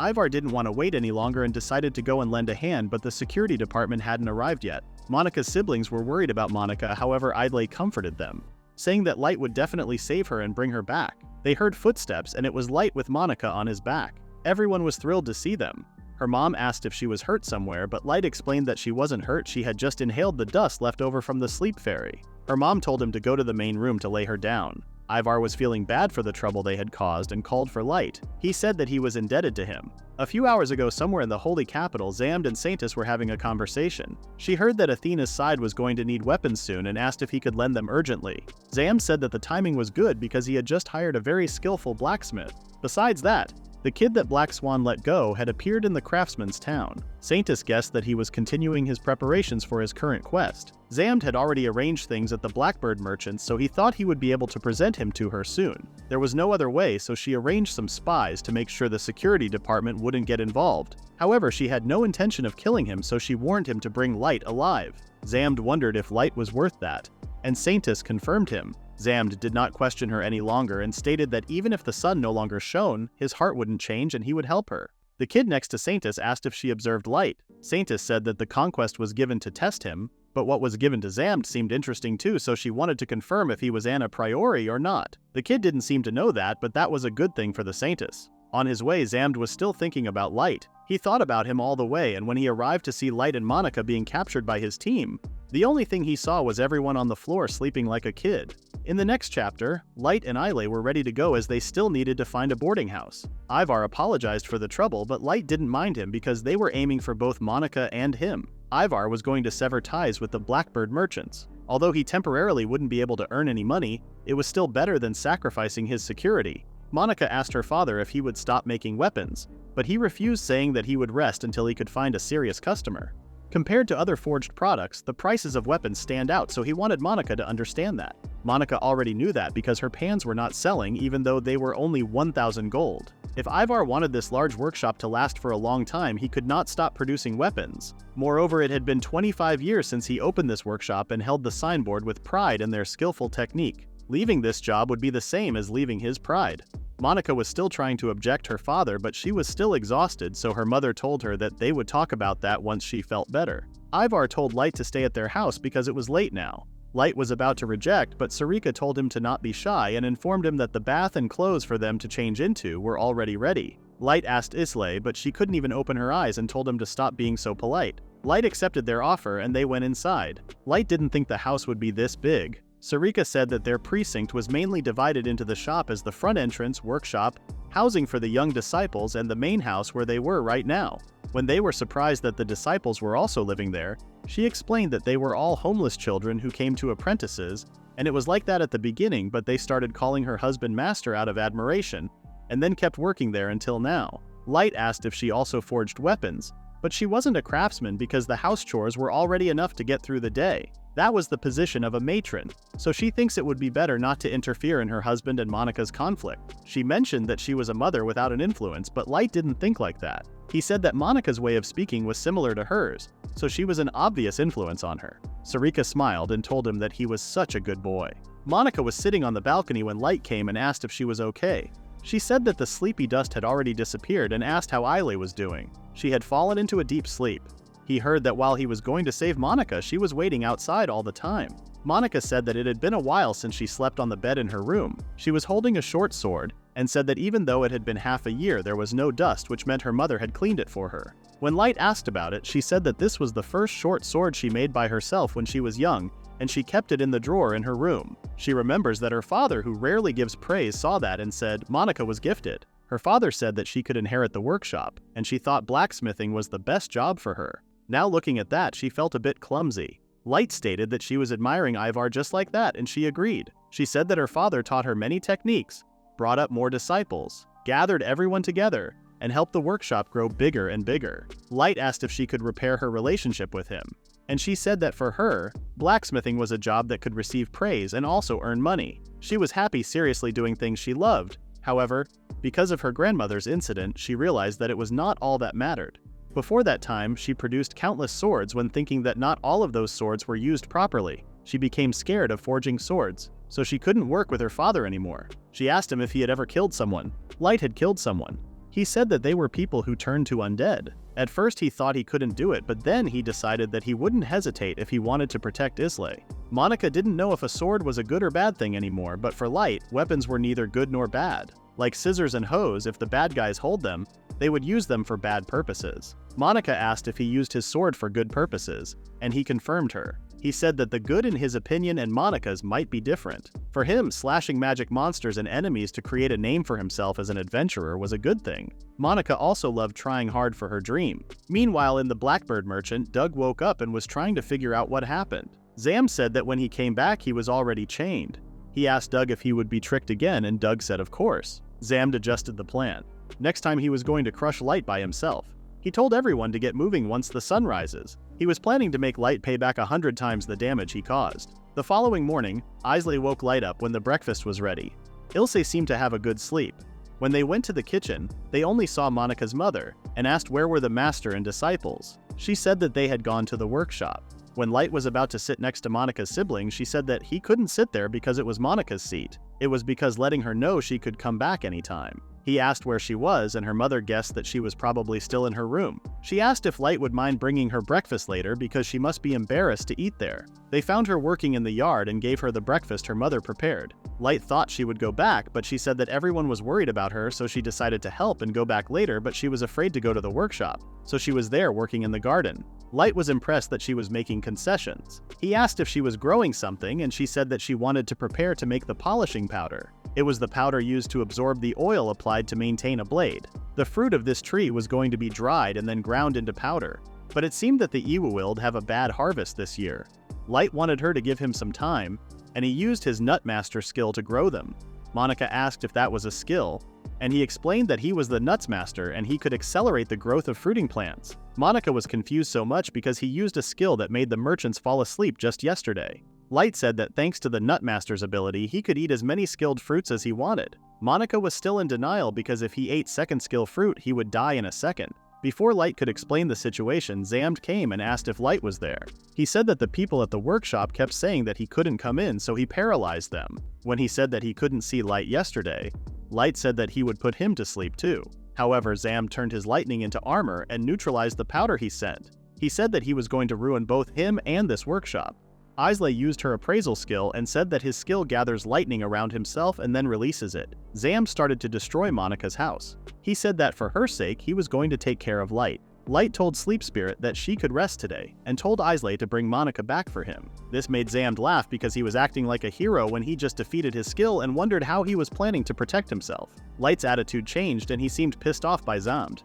He said that he wouldn't forgive him. Zamd was messing with Light, saying that the door he blew away was so expensive, so he was just getting revenge for that. When Light reminded him that they were in the wrong for kidnapping Monica first, Zamd wanted Monica to forge a weapon that was made from cheap materials but with the highest quality. With her super refining, she could make his dream come true. He looked at the trivial swords on the floor and crushed them. Monica was furious because those were the items that everyone in the workshop painstakingly made. Light told Monica to step back. He then ordered Zamd to move his leg from those swords, but Zamd didn't seem to care about what he said. He even said that he would withdraw his troops if he obediently surrendered. Light was planning to arrest him and hand him over to the security department. Since the negotiation failed, the battle started. Light made an attack and asked Monica to let him use a sword. Zamd laughed and made fun of him.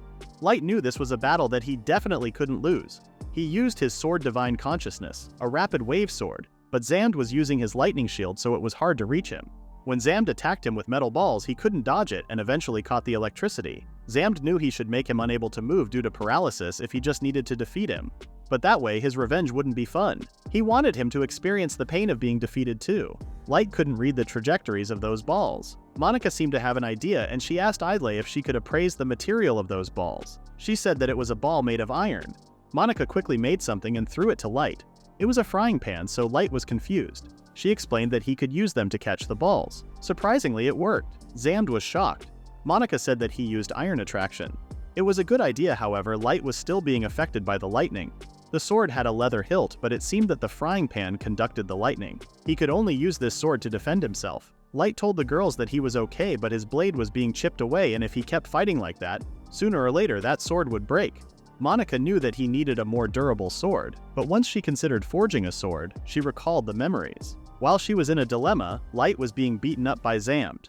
He told Monica and Isley to run away and that he would hold out until the security department arrived. Monica realized how brave and good Light was. He was doing everything to protect them, and the workshop, meanwhile, she could only run away. She hated this idea. She recalled their talk last night on the roof. Meanwhile, Light was barely keeping up with Zamd.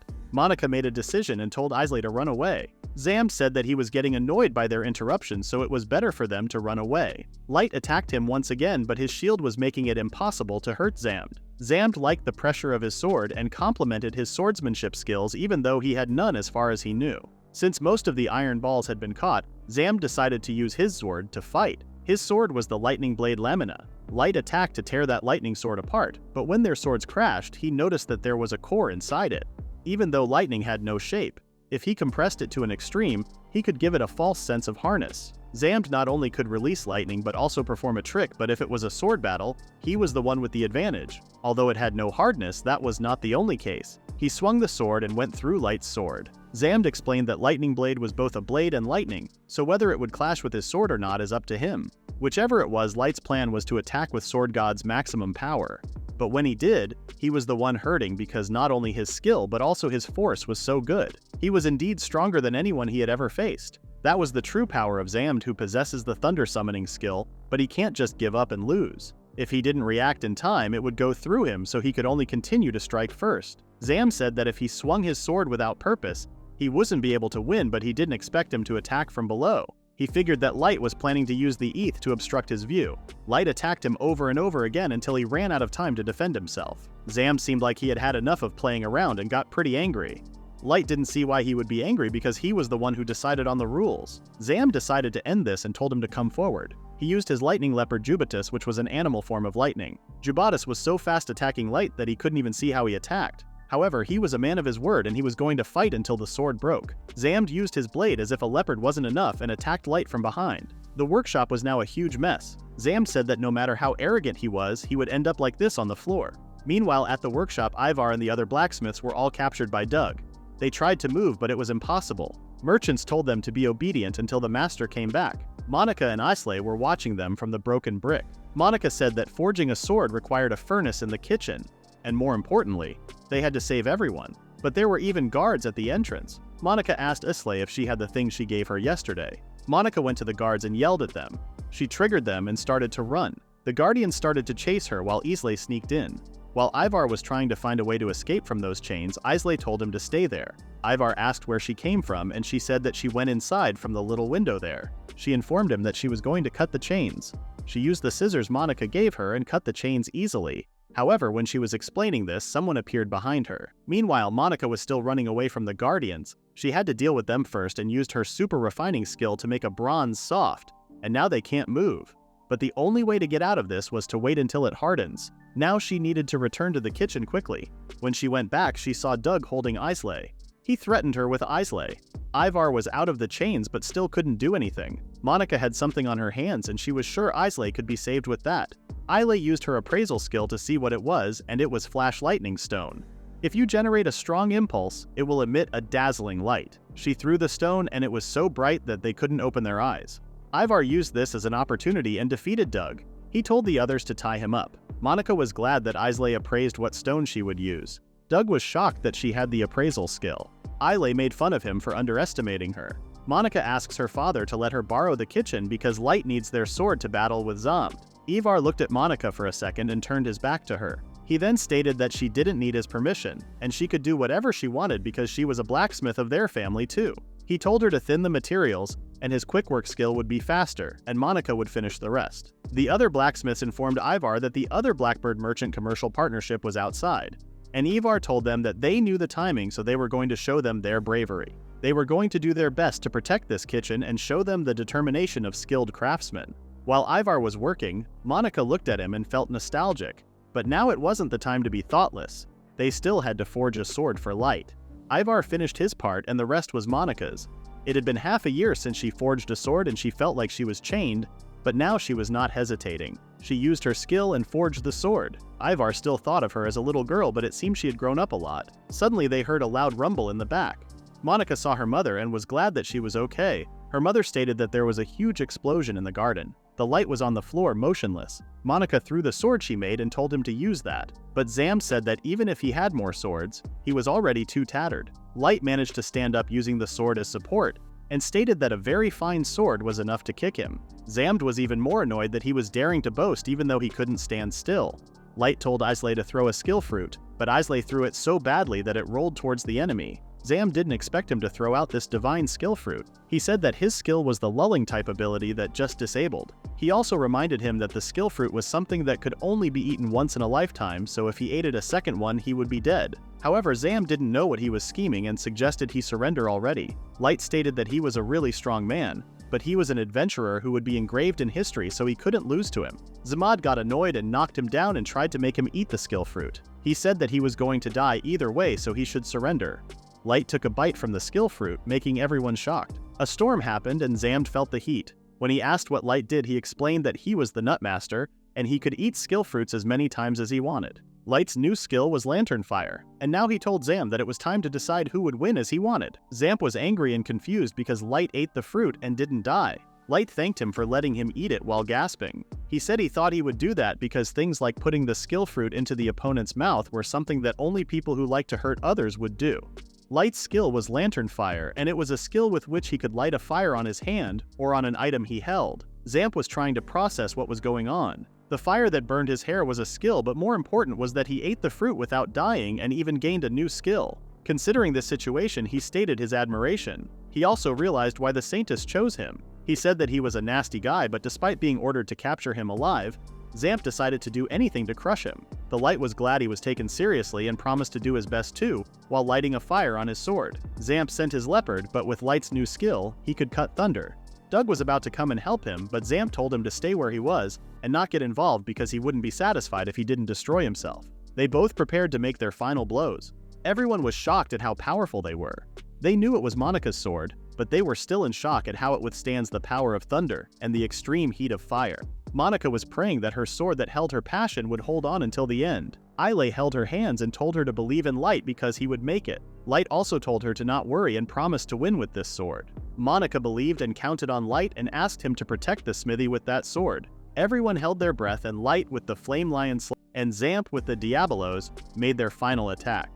The explosion was so big that no one could see what happened at first. When the dust cleared, they saw Zamp and Light, and Zamp was dead. Light won, but his sword broke again. He thanked Monica for the sword and felt bad for breaking it. Monica didn't mind that at all and said that she would just forge another one.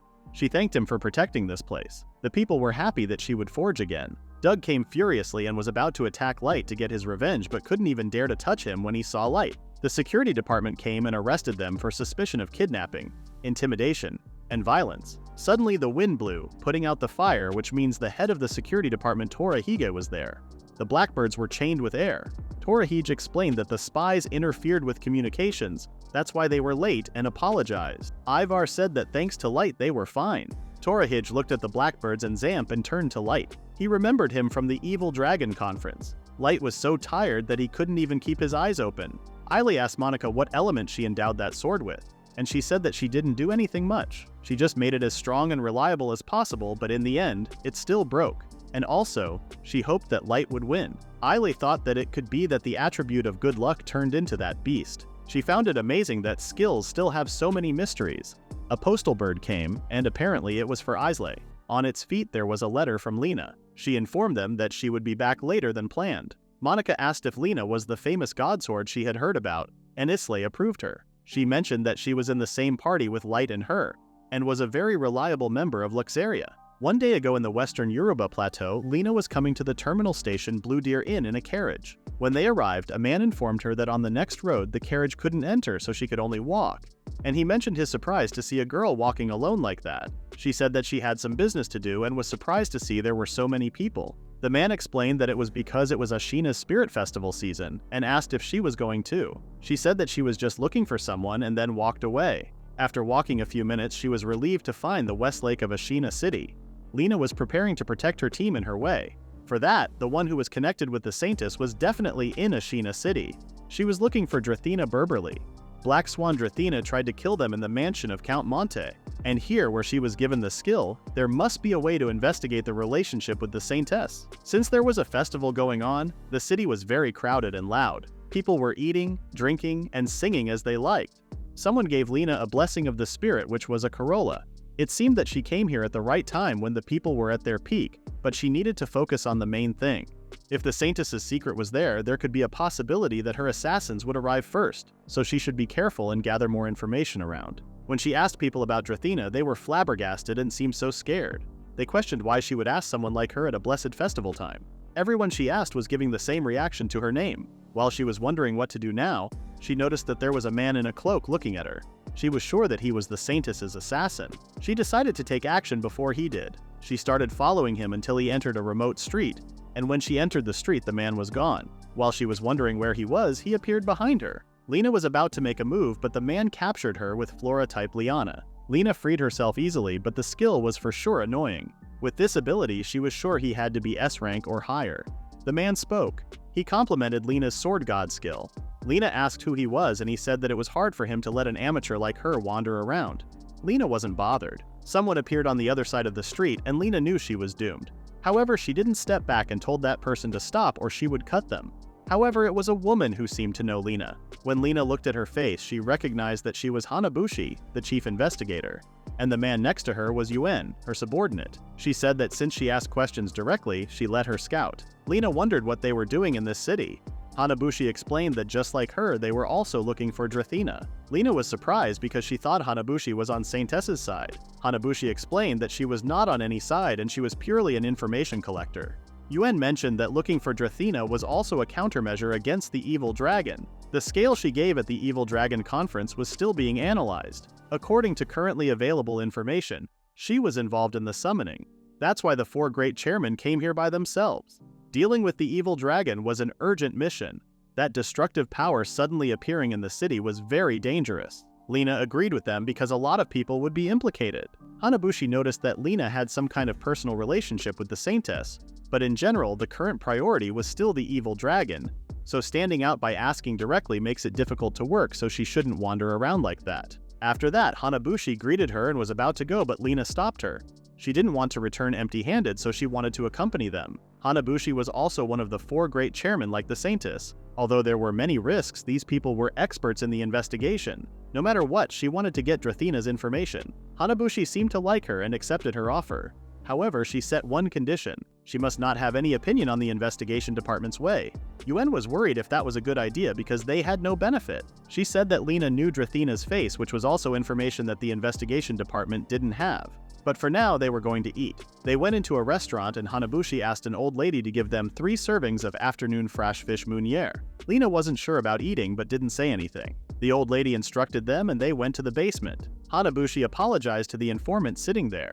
He said that they can't talk if they don't show the goods first. Yuen gave him 20,000 gold and stated that they wanted to know the specifics of Drathena Berberi and her current address. He didn't expect someone to ask about her and said that Lady Drathena of the Berberi family used to be the famous name of the city, but because of her, everything fell apart. She was once a lovely, innocent girl who enjoyed dancing and singing. At the age of 6, she learned how to manage death spirits. Strangely, at the same time, the family business was in turmoil. Drathena's mother died unexpectedly, and misfortune struck repeatedly. Rumors circulated across the city that it was a cursed family. Her father attributed all of his daughter's unhappiness to her unwelcome skill, so he rejected her and sent her away to live in a separate home, replacing her with another child adopted into the main estate. Since then, residents in the city have informed each other that she was a bad luck charm.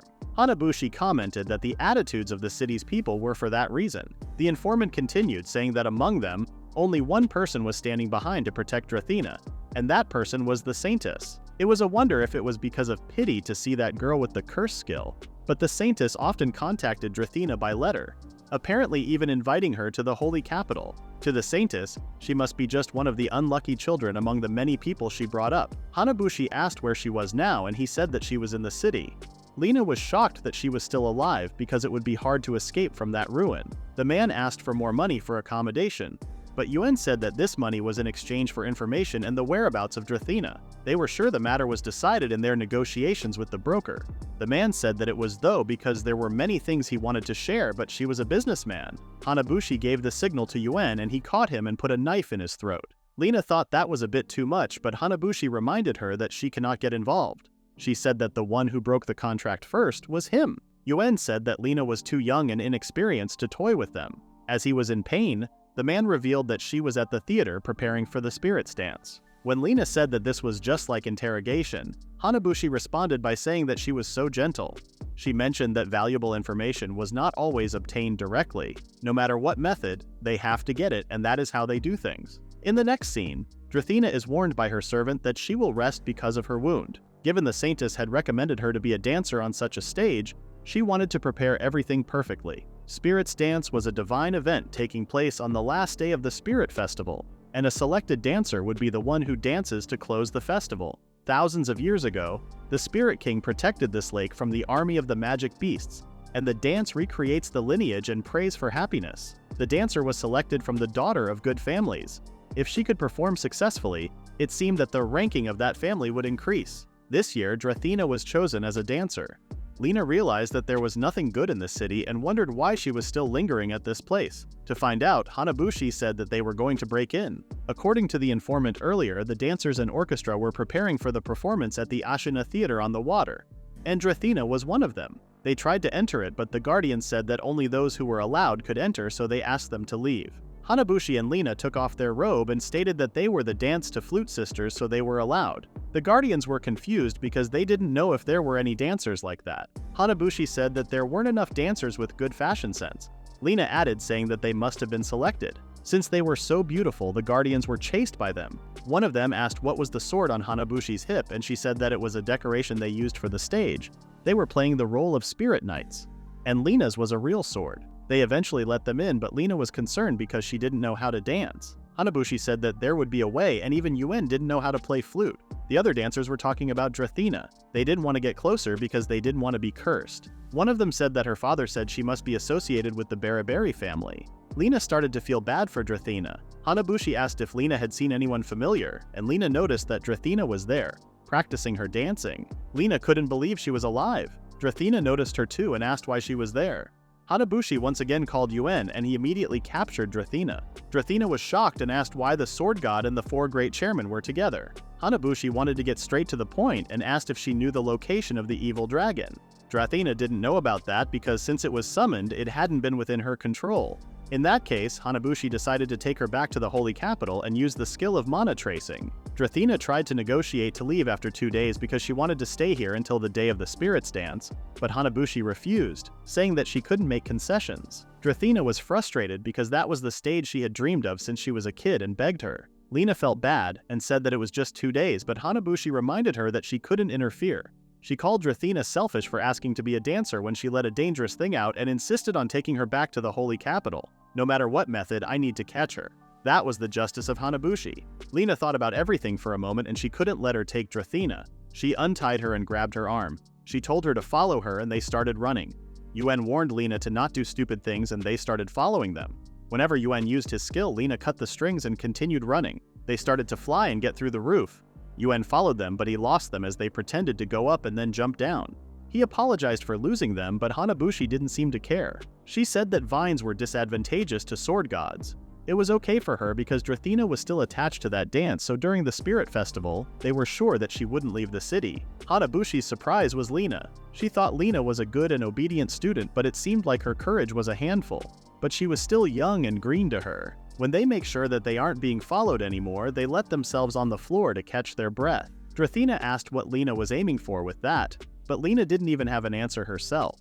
The next chapter starts with the boatman telling a story to a couple on the boat. He asked if they knew the handed-down story and then started to tell them the story. He told them under the feet of that giant spirit stone was where there was a sealed man, who was loyal to the Spirit King, and he was the one who had maintained the peace of Ashena Lake for thousands of years. At that moment, a bright and fascinating unicorn appeared. The lady found it so sparkling, and the gentleman said the night enhanced its beauty even more. The boatman said it was called Spirit's Dance, which was a ritual to express gratitude and bring peace for him, who left the spirit world alone to become the protector of this world. The lady said it was such a wonderful story. However, the boatman said if there was a crack there, he didn't know what would happen to that village. The lady asked the boatman if they could ask him to sing a song, and he said of course. Then he sang a song called Song of Praise to the Sea. Meanwhile, Hanabushi threw her birds into the air and called out, "Now fly off!" And she told them to use all the training birds for the general search. She told Yuen that their eyes were more useful at night. He looked at the sky and they were already back. All the birds were perched on Hanabushi's arm and were flapping their wings in a very panicky state. Hanabushi said they seemed scared and it wasn't something usual at all. Then Hanabushi picked up a flower and Yuen noticed that the flower was withered. She thought it wasn't good. It wasn't good at all. Hanabushi used her books displaying skill to get some information about the withered flowers. It was written that the Usugirisu petals reacted to the atmosphere with malice, definitely covered or expressed warning precedent in the historical year disaster. It was written that the situation could be seen as vague, but in the kinds from ancient times, life quickly sank. Yuen asked her what she was looking for and she said the origin they were looking for. She said maybe they came from there, and if that was the case, then there was only one way, to bet on those two while looking at the thing shining in the middle of the big lake in front of her. Meanwhile, Lena asked Drathena where she was going and asked if it was possible to enter the abandoned house outside the city on their own. Drathena said it was a rented house owned by the Berberi, so it was not a problem. Although it was a bit old, they could hide until 2 days later. Lena asked if it was simple for Hanabushi to find out where they were in no time. Drathena said she would ask the Saintess for help, and if it was also a person with an important role to talk to, it would be different. Lena told Drathena to tell her about the relationship between her and the Saintess. Also, she said she wanted to know the reason they were aimed at the Count's mansion, so she came all the way there. Drathena asked her if that was the reason that she did it just to make Drathena owe her and listen to her. Lena said the reason she helped her was not because of that. She said it was when she saw her dance. She thought she was not a bad person. Drathena suddenly turned to Lena and asked her what she knew about her to talk like that. Lena said she heard her story in the city. Drathena said as expected from the sword god, that was why she felt pity for a pitiful person like her. Lena thought honestly that was the case and Drathena's life was at risk, and she took advantage of both Shera and Boruku's bodies. Several children surrounded Lena and Drathena and looked with admiration, knowing that Drathena was the dancer. Drathena said it was night and the kids had to go home. One of the boys said it was festival time today, so it was okay to stay up late. The other girl in the crowd asked Lena if that meant she would perform the spirits dance. Lena said she was just trying it on. Drathena told the kids that they had to go now and told them not to come there again. The girls said to each other that when they grew up, they wanted to try on their outfits too. Lena found it amazing and didn't expect the dancer to be so popular. One of the boys said he would wait to see her dance. Suddenly, a voice raised saying, "Don't get close to our children." The parents called their children and told them to stay away from them because they would be haunted by that curse skill. Lena said, but the kids were so eager to have fun. Drathena told her to just ignore it. It was always like that. She told Lena that someone, who only had good memories of the sword god skill, would never know. All of a sudden chaos occurred, and everyone was running around trying to understand what was going on and what was wrong. Magic beasts were there and they were trying to understand why they were in the city. A girl was yelling and wanted help to find her brother because she was thinking her brother was still in the area of the magic beast. One of the magical monsters came so close to killing the girl's little brother that Lena caught up and slit its throat without even blinking. Lena told the kid to take that chance and run away as fast as he could. Drathena asked Lena why the magic beasts appeared in the city with the purifying power of spirit stones and said they shouldn't have been able to get close to the city. Lena told her to make sure that place was safe first. They started to fight with the magical beasts and she was killing them one by one. Lena and Drathena noticed that a monster was about to attack a mother and her child. Drathena ran up to them as fast as she could and defeated the monster. She told the mother to run quickly, and the woman thanked Drathena and started running as fast as she could. Lena realized that she used death spirit control magic on the magic beast that she defeated. People looked at Drathena and said she was the cursed daughter of the Berberi family, but she seemed to be fighting for them. "Help!" a voice shouted. And when Lena turned, she saw that a dragon, one of the magical beasts, was about to breathe fire on a couple. Strangely, there was also a magic beast next to the couple, however it didn't live long. Lena used his lens turbo skill and saved their life, then told them to run quickly. Drathena realized the dragon was coming for Lena and yelled at her saying she was an idiot and she should have just ignored it. Lena used her Azista trap skill immediately, and then checked the little magic beast near the couple that she saved and said it was fine now. Later on, Lena, Drathena, Hanabushi, and Yuen are on a boat and Drathena asks Hanabushi what exactly is going on. She said the magic beasts were constantly being called out from the miasma-filled entrance. Drathena found it ridiculous and said Ashena had a spirit stone with purifying power that covered the whole city, so it should have been a place where the miasma couldn't appear. And yet now the spirit stone was absorbing miasma. Hanabushi said the ability to repel turned into a power of attraction. It was likely that someone interfered. Drathena asked her what she was going to do. She said she was planning to destroy the Spirit Stone. Yuen thought she should have been tenser. Drathena couldn't believe she was planning to do that, and said it was something from the past that was worshipped as the guardian god of the land. Hanabushi said she knew that, but if she didn't do that, they couldn't stop that miasma-filled situation. She asked Drathena if she was so devoted to Ashena and said she thought Drathena didn't care what happened to the city. Drathena said she was not devoted or anything, it was just if the Spirit Stone was gone, then the meaning of the dancers would disappear. Lena thought she was right, and the spirit dance that Drathena was so dedicated to was because there was the Spirit Stone. Hanabushi told Drathena that she could not think of any other way to protect the city, and if they didn't remove the miasma gathering place, the magic beasts would continue to gather there. She asked Drathena if she had any other plans. As they continued their journey, they met the man singing on the boat. The boatman told them they finally had come, just like the saintess said. Hanabushi asked if he was the one behind that chaos, and he said she should have used the word excitement instead of chaos. Then one of the magical beasts appeared and attacked them. Lena swung her sword at the man but was able to tear the man's costume. It turned out the man was disguised and started introducing himself to them. He said his name was Argos, and he was an apostle who was given the mission of revenge. Then he ordered all of the magic beasts to wipe out the evil lower race and take back the land. He said he summoned a lot of magic beasts to do that.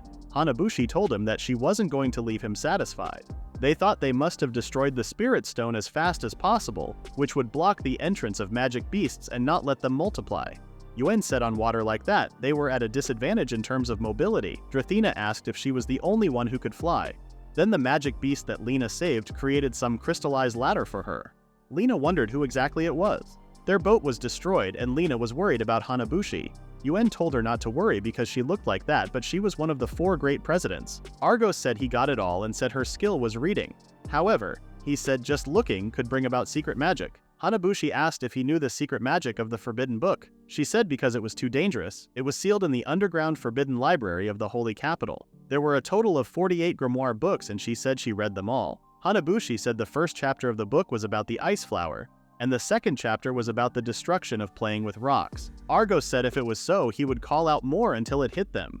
Hanabushi used the 5th chapter of the Book of the World, which was Birdcage, and then told Drathena and Lena to go to the Spirit Stone. Drathena said if they destroyed it, there would be nothing left to protect the city in the future. Lena was trying to think of another way to save the city, however. Hanabushi told her it wasn't in order and told her to choose it herself. Lena thought if it was light, then at times like that he wouldn't destroy it, but find a way to save everyone.